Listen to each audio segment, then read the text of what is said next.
us up here, right? Yeah, let's all get up here. Thank you all for being here, and let me just sort of give you an update of kind of where we are, and for whatever this is worth, and then we'll let each entity talk to you, and then we'll go through a round of questions. What we're trying to do, where's Justin? Right here, Justin. You might want to just come up and introduce yourself first and tell them kind of what we're doing, and I'll get up. Right. My name's Justin Bunch. I'm the Emergency Management Coordinator for the city and the county. What we've done here is we've created what we call a unified command system. We've got several agencies, the county, the city, the school district, the health department, and Midland Memorial Hospital. What this is, these are our major stakeholders that are responding and being affected by this incident. So we've pulled everybody together so we can be unified with one voice, pull our resources together, and hopefully pull through this and do what we need to do to get it done. Great. Thanks, Justin. So what we're going to try to do for you beginning Monday is at 5 o'clock. We'll probably, this coming Monday, just go ahead and meet here again, but then just stay tuned. In all likelihood, we'll turn it probably into a conference call after that, just at 5 o'clock, a standing time. We'll give you a number to call into. We'll go through rounds of questions. I think Aaron is going to be getting that information out to all of you.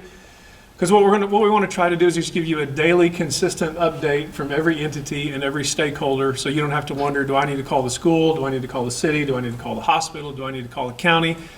We'll just try this. If it continues to work for all of you, which is what we're going to continue to do, so we have a unified place of message, and you'll have a place every day to get an update from the hospital, again, the city, the school, and every stakeholder in this, as Justin said.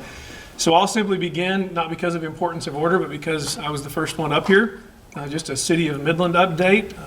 Really, one of the first things we want to tell everybody is don't worry about whether or not your water is going to come on, or your toilet's going to flush, or your trash is going to be picked up, or electricity is going to be taken care of. All these things are going to be taken care of from the city. The city staff is doing everything that's possibly needing to be done to make sure all of our residents are being taken care of. Even the staff is pretty much doing what all the other companies have done as far as the staff working from home. We're working with people and trying to get their bills paid, and I can say this to you, that if you're worried about your water bill, if you're worried about those things, just give us a call, okay? And we're going to be working with you and taking care of those things that you might need. Our greatest concern at a council level and at a city level right now is that at 11:59 tonight, as everyone is aware, Governor Abbott's declaration takes effect.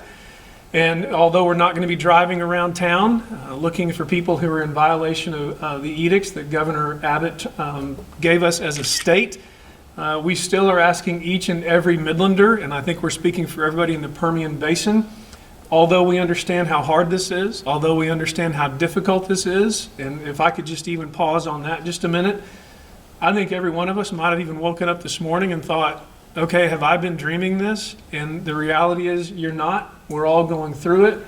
Small businesses are going through an incredibly difficult time. They're trying to figure out how to do business in a new reality, in a new economy, with an unknown enemy that's fighting against our health. And so we're aware of all that. And we are asking you to please pay attention to what the governor has asked us to do, what the president has asked us to do, what CDC is asking us to do, and quite bluntly, what we're being told we have to do in order for us to flatten this curve of this COVID-19 virus that we're fighting. We need you to do what you don't want to do and make a sacrifice. I don't know of a generation that's had to make a sacrifice like we're being asked to make, but you're doing a great job as Midlanders. And as a city, we want you to continue to make those sacrifices in support of all these other entities and the people that are involved in what they're doing. It will be difficult, but we will get through it together. And the more aggressive we are and the more sacrificial we are, then the quicker we get through this process, and we can look back on it as something we've learned some amazing things about.